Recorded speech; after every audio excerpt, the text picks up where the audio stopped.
नमस्कार प्रणाम भैया। हम राइटर रवि सिंह यादव आप सबके बीच आज एगो फिर से एगो प्यारा भाव लेके आइल बनी। और आज के भाव वो भैया एक जना दोस्त संगतिया लोग कुछ लोग बाड़न जा अपना में बातचीत करतन जा।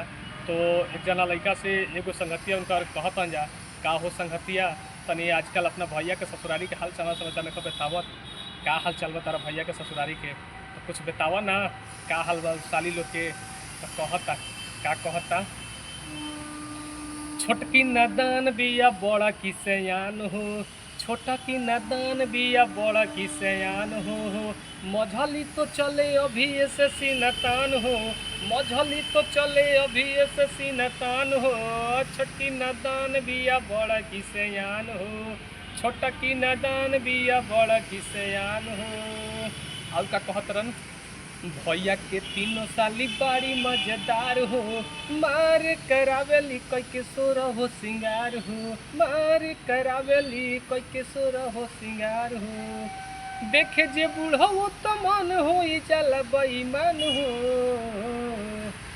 का कहता, छोटकी नदान बिया बड़ा की सयान हो, छोटा की नदान बिया बड़ा की सयान हो, मझली तो चले अभी ऐसे सीनतान हो, मझली तो चले अभी ऐसे सीनतान हो, छोटकी नदान बिया बड़ा की सयान हो।